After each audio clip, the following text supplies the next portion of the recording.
So, my name is Joshua Halpern. My background is in integral ecologies. Thank you for coming out in the last of the wintry rains for this season. As an integral ecologist, we focus on reconnecting relationships between humans and nature, right? This requires cross-pollination across multiple scientific disciplines, as well as combining knowledge bases, kind of like what you do here. So we can understand as deeply as possible all the changes taking place between humans and nature right now on the planet, and include these integrated understandings in the choices that we make. So let's make an integral ecology choice right now. I have a glass of water here. Should I drink it? Yeah. Yeah, I should drink it? Why not? I haven't even told you where it comes from yet.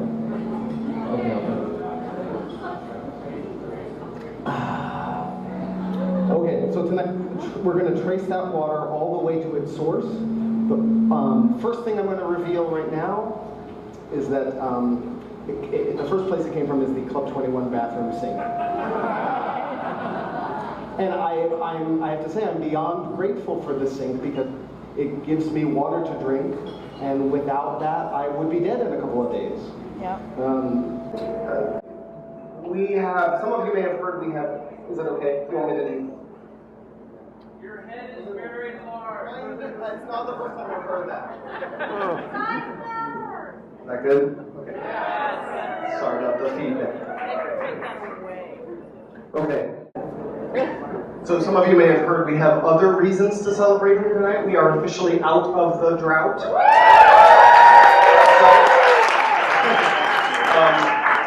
Because it's important to understand the larger stories that allowed us to get out of that drought.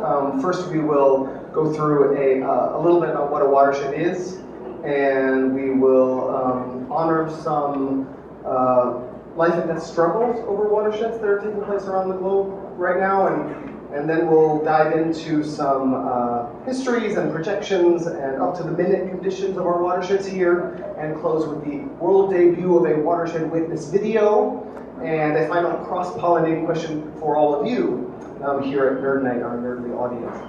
Okay, let's see if these slides work.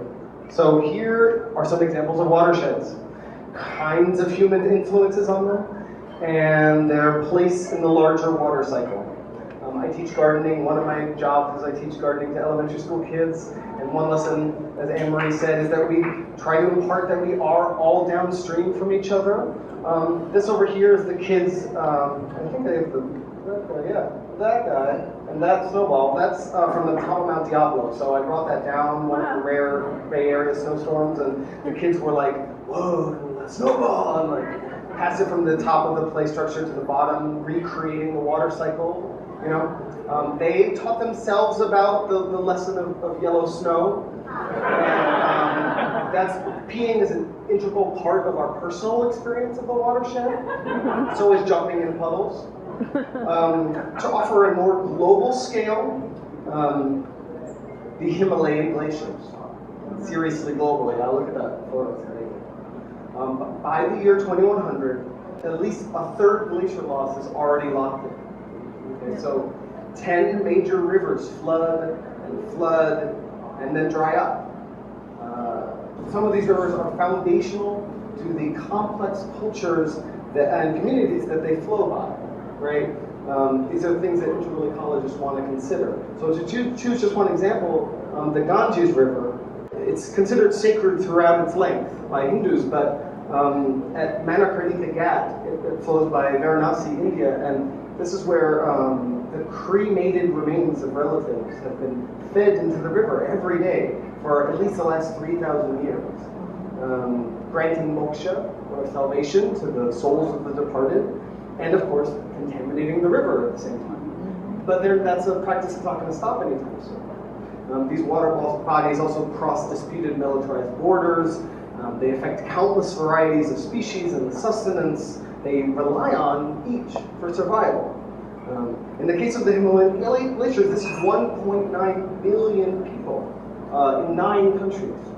Today, slightly more than that, 2.1 billion people, more than a quarter of the world's human population, are currently without safe drinking water. More than half, 4.5 billion, lack clean sanitation. Here's another devastating water fact. 2,000 children die every day from water-related issues. That's 2,000 kids a day. Thank you for letting that sink in, even just for a moment. I have one more grim statistic that feels important to share. Even the folks who are trying to protect their watersheds are under terrible threats. Environmental activists, water protectors like Berta Cáceres, trying to save the Rio Guadalcarque in Honduras, were murdered at the rate of 4 per week in 2017. Climate scientists are increasingly leaving the US because of death threats. So this is the kind of life and death struggles that are ongoing around the world. Now I understand all of that can be overwhelming. Overwhelm, in fact, is one of the issues that I hear most from folks who come on my watershed tours. How dread and destruction and disconnection are affecting all of us these days. So what helps? What helps when the climate data keeps trending towards worse and sooner, right? I'm sure you've been following that as long as I have. What helps when the era we're inaugurating looks less like the Anthropocene and more like the Cthulhucene, with uncontrollable reckonings? What helps when we keep asking that biggest of questions, are we fucked? Is that just me? Reconnecting with what keeps us alive does seem to help. The word ecology comes from oikos, or home. We all have homes. We all have bodies. We likely have complicated relationships with our homes and bodies, but regardless of the particular circumstances of our specific life, every living body we know of relies on water. And reconnecting with our river reminds us how we can be embodied and embedded and engaged. We might ask questions like, who are we considering when we make choices around our body, or our home, or our community? We might rediscover the genuine preciousness of our Northern California food growing abundance. The waters which, for the time being, allow us to thrive here.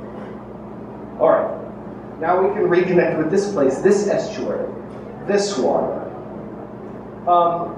If you'll permit me, let's make our hand map, yeah? So everybody, hold your hands out in that way, if you're willing. It's all optional, of course, like this. That makes, I'll put this down.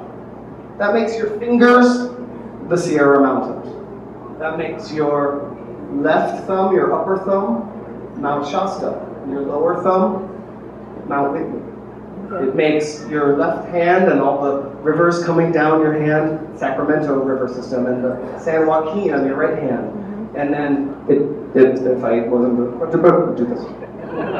This is the Delta, the agricultural valley, and then it comes, the space in between your arms, right, is the Bay Area. So that means Oakland is here, and right, so we heard the name of it. You guys want to say the name of this river again that this comes from? Mokelumne. The what? The what? Mokelumne. The Mokelumne, yeah. It's a little hard to pronounce. It's a Mokelumne. It means Condor River in the original Miwok. And, I'll have a good one. Where does this come from? It's 111 miles east that way. And so the reservoir is about here on your hand map, between your left pinky and your ring finger, and Oakland's down here on your right wrist in this case. So we lived tucked right up next to the largest estuary on this coast of this continent. How did this place originally form? How did it get like this? Okay, well, integral ecologists recenter indigenous accounts, in part because they often match up with scientific studies. So the Tuolumne, who lived along the Sacramento River, where our state capital now resides, speak of a time before people, when the waters were so high that only the very tip of Mount Diablo, Oyumbale, stood above. Moloch the condor asked his son Wek the falcon to drop feathers when the waters receded. And that's where the first people were born. In Oakland, they were part of the Ohlone Huchun community.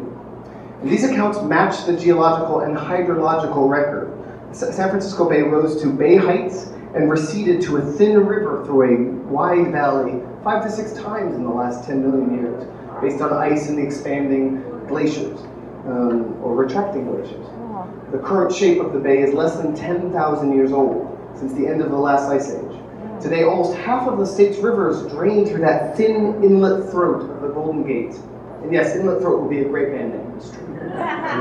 Originally, the combined Sacramento and San Joaquin rivers drained to the ocean at Monterey Bay, not where they drain now through the Carquinez Strait and the Golden Gate. But the San Andreas Fault eventually rose the Santa Cruz Mountains enough to block off that route, creating the inland sea Lake Corcoran. This vast freshwater lake lasted 100,000 years through the Pleistocene era, and then 600,000 years ago, it burst through the Carquinez Strait, possibly in a single catastrophic event, draining the lake in an example of generative cataclysm, because it allowed fresh and salty water to merge in our bay, a combo which creates a perfect estuary for the kinds of species that can be born there. Spanish explorers passed by the Golden Gate in the fog multiple times, but when they finally discovered it, over 50 villages, 425 shell mounds, populations seasonally clustered around the water, especially in Lake Meriden and in Emeryville by Temescal Creek, actually. The sediment long accumulated from the rivers created the shallow, sloping Oakland side of the bay, and was then exacerbated by all the hydraulic mining, which means turning the rivers into giant hoses to smash open the mountains looking for gold, as well as the logging, which built the cities and cleared Oakland's oaks. Today, 95% of the Bay Area tidal wetlands have been filled in. Lake Merritt's tidal lagoon is tightly controlled. It was the first ever declared wildlife refuge in 1869. But by 1884, 90% of Oakland's shit flowed right into Lake Merritt. Yep. The acidic chemical composition of the lake, likely to increase with global warming, was at the time considered ideal for breaking down Oakland's solid waste.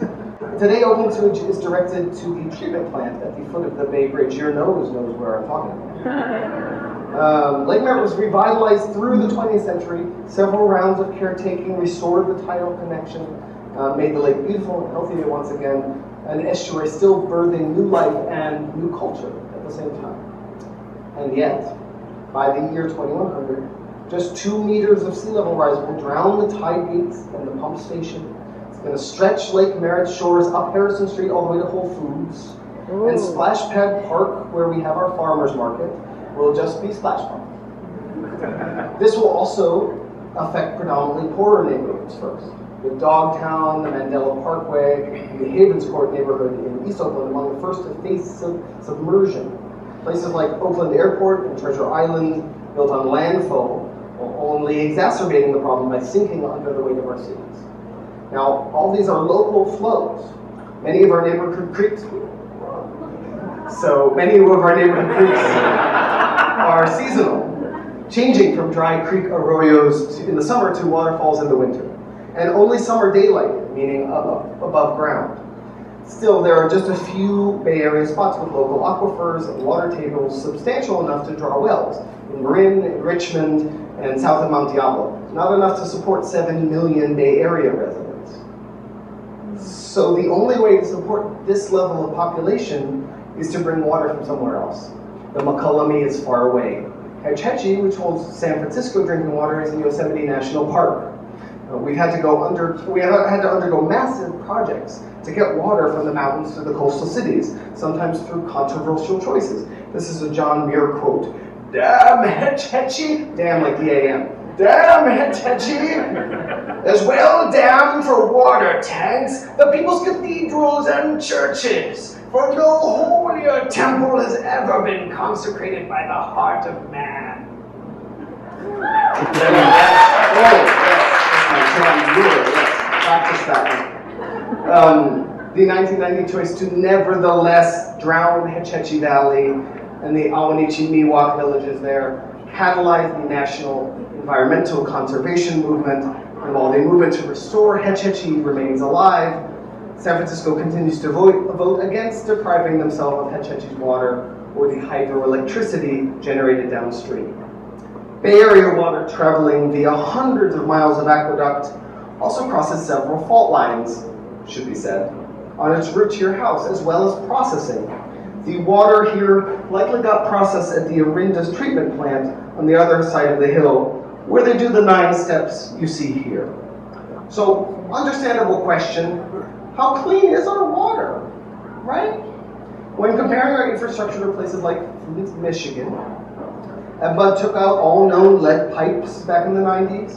They continually remove any new ones. They are constantly monitoring the levels of around 100 substances with laboratory tests conducted more than 20,000 times annually. Currently, they meet and surpass all criteria for good drinkable water. They'll also test your water for free for any reason. The combined reservoirs adds up to a preserve of 750,000 acre feet, the equivalent of about 25 months of water for 1.3 million users, which is wise, because even though I'm grateful to celebrate our recovery from drought, is that right? Yes, okay. And I do want to not forget to celebrate good news, right?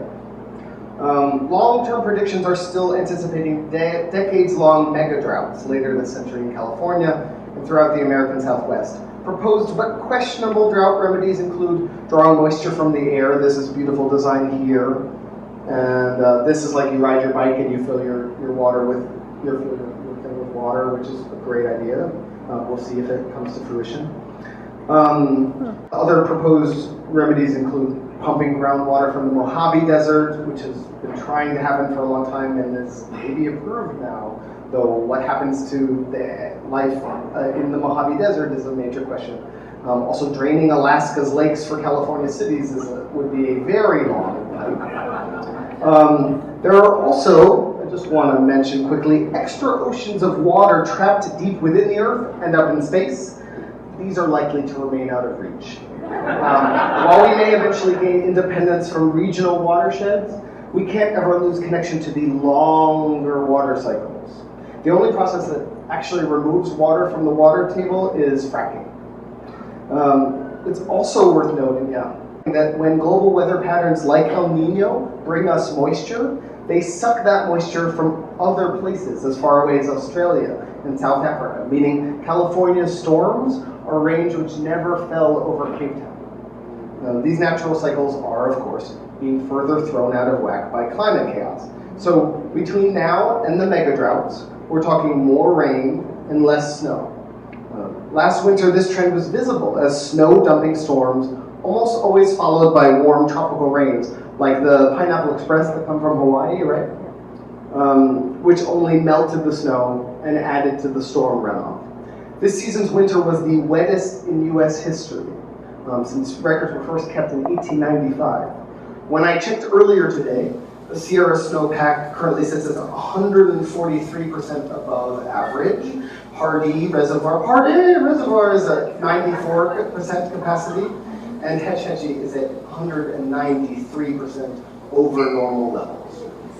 Yes. But, of course, these reassuring numbers belie challenging cyclical realities. When we have record rains, followed by record floods, right? Followed by record growth of underbrush, like superblooms, followed by record heat, what follows are, of course, record fires. And if we don't capture and save and utilize the water, we lose it back to the Pacific. There are presidential tweets about California's water I could quote here, but they won't make it dust come blue. Choosing one side in a water battle potentially deprives the other side of actual life. So siding with farmers may wipe out endangered delta smelt. Raising Shasta Dam again likely drowns even more of the Winnemucwa's homeland and drives their Chinook salmon to extinction. Portions of our watershed stores go to support the Winnemucwa and their relationships with their salmon. Gavin Newsom, in his first State of the State, suggested he wants to move past water interest dichotomies like North versus South, fish versus farms, and he's downgraded the water fix project from 2 controversial delta tunnels to 1. Over the long term, however, the fragile delta ecosystem is continuing to unravel, compounded by the forces of sea level rise, salinization, and subsidence, which in 2014 caused the Central Valley to sink 2 inches a month from over-depletion of the water tables. So it may not be too long before Lake Corcoran, which at its largest stretched 19,000 square miles from Reading to Bakersfield. And before that lake steadily returns. Now we're about to debut our Watershed Witness video, which features music from Oakland's own Tune Yards. Yes, and I have the rights for it and everything. But here's a quick origin story of Watershed Witness tours, and our new website, watershedwitness.com, is up if you want to check it out or go on tours, and there's postcards available here tonight as well. Tours starting up in spring, whenever meets your schedule. In 2015, at the bottom of the drought, I had a rare weekend off and I wanted to camp by a river. So many gorgeous Northern California rivers, right? Which one should I visit? And then inspiration washed over me. Under which river am I currently showering? The mighty Mo. Okay. I drove an hour to the end of the Mokelumne River. I had lunch at Pirate's Lair Cafe. Another hour to the reservoir, and it's shockingly low. 2015, right? I feel the urgency of getting folks out there before their river dries up. But then, thank goodness, the rains return each winter.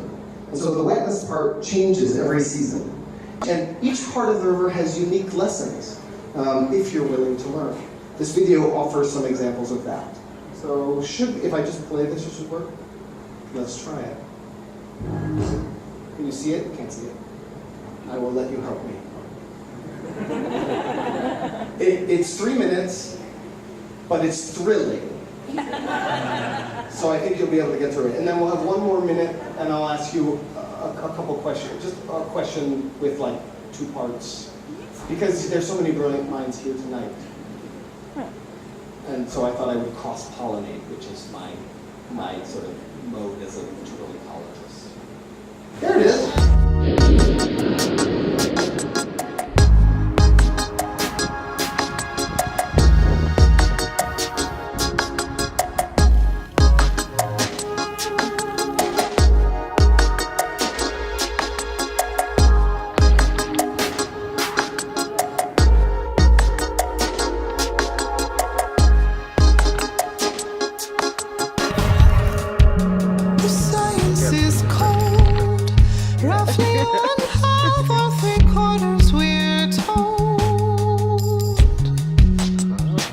Don't dig it.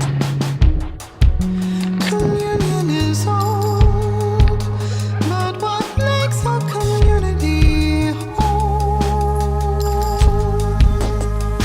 So much is invisible to me, so much I may not ever see.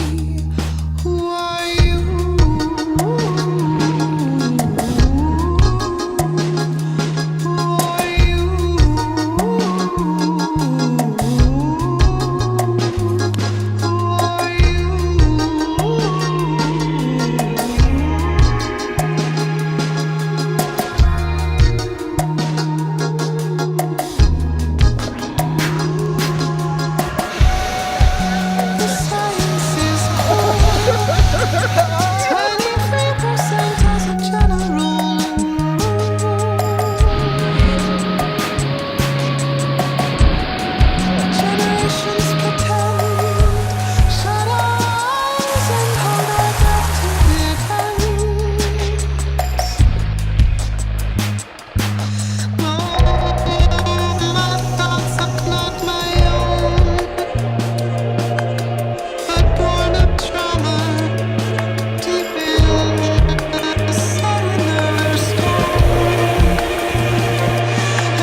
Okay, so I just want to take one more minute with you guys. As soon as I get my slides back up. So as an integral ecologist, I'm on the lookout for connections. And I want to say I'm not ashamed to reach the limits of my knowledge. In fact, it's curiosity and awe and respect for all that we don't know that kind of guides me. So, if we can keep learning how to connect through the living support systems like our watersheds to the extended community of life, that can offer us solidarities and courage in the face of uncertainties. So with this in mind, I want to take the opportunity to put forth a question to all of you, and I'll answer questions and you can answer questions, we can go back and forth. So these are my pictures that I want to show you, and some of them are watersheds. These are watersheds. But some of them look like watersheds, but they're not watersheds, they're teeny, or they're human-sized, or they're ecological sized, or they're even cosmic, right? So these kind of look like each other. And so I'm wondering, I don't want to make assumptions across scales that I'm uncertain of, but my question to you is, what's happening here, right? Math. What are the implications if watersheds and starsheds and brainsheds flow in similar branching patterns? Or if they connect place and space and support life in what appear to be complementary ways? Can this teach us anything about how we might connect across our human scale? Okay, so we've reached the end of our tour. Several folks who've attended a watershed witness tour afterwards said they now say hi to the Mokelumne when it comes through their faucets like an old friend. I know you're not supposed to cheer us with water, but here's to our old friend H2O. The beer contains water too. May we all flow on together.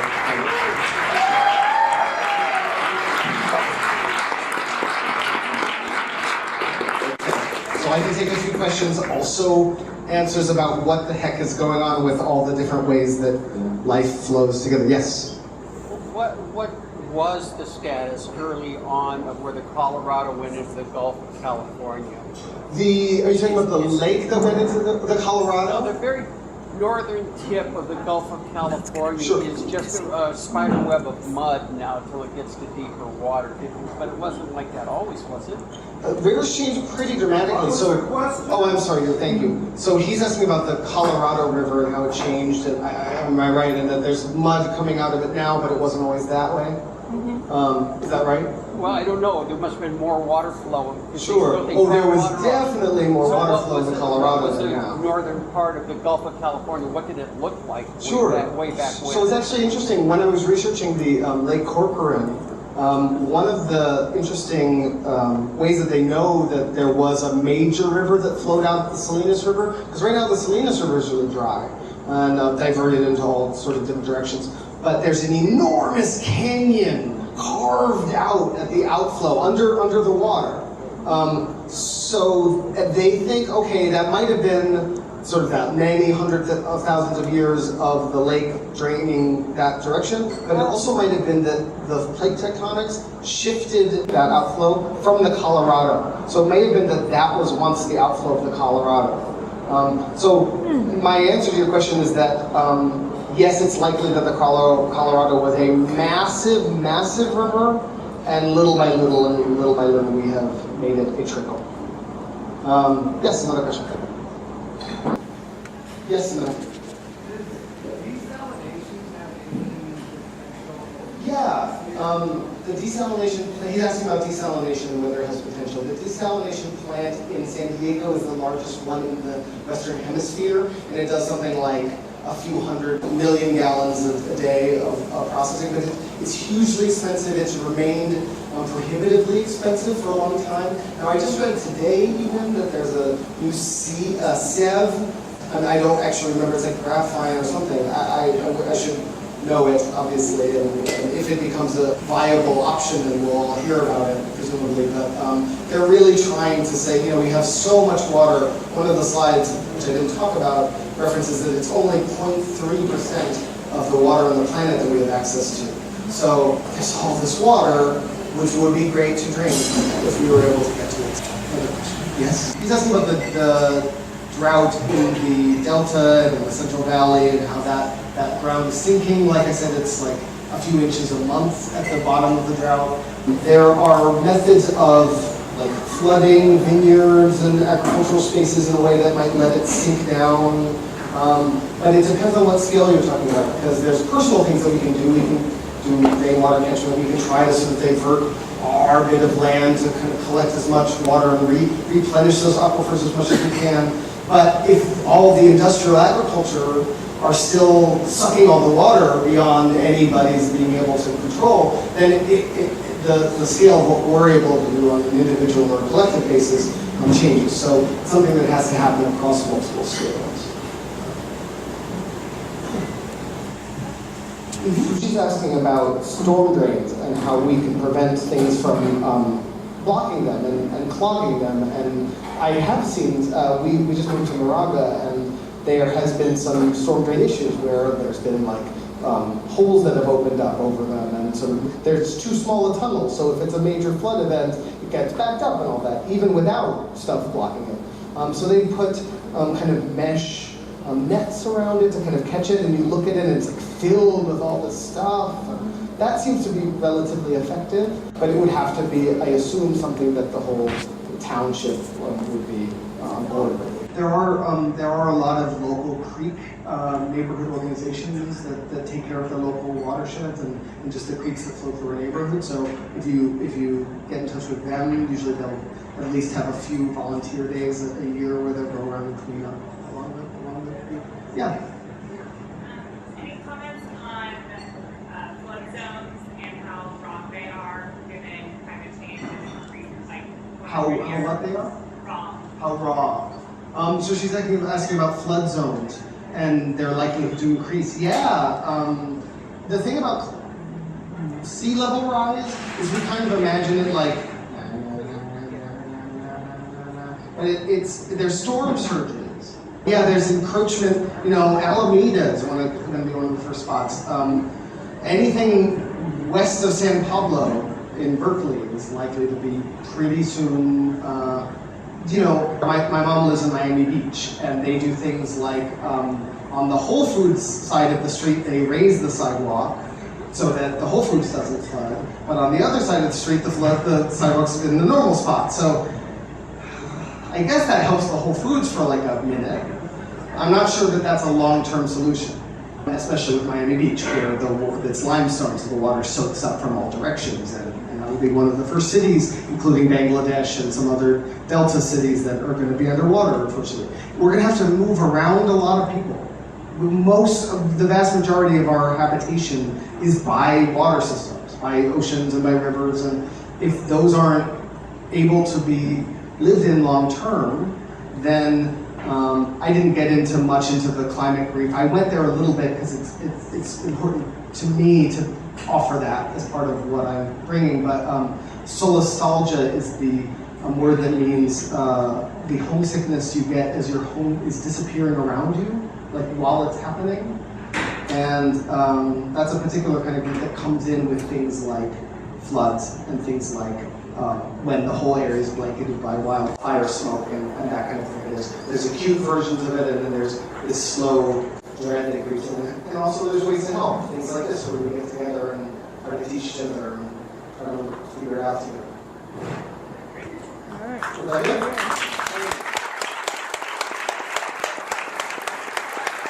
Thank you, Josh. Please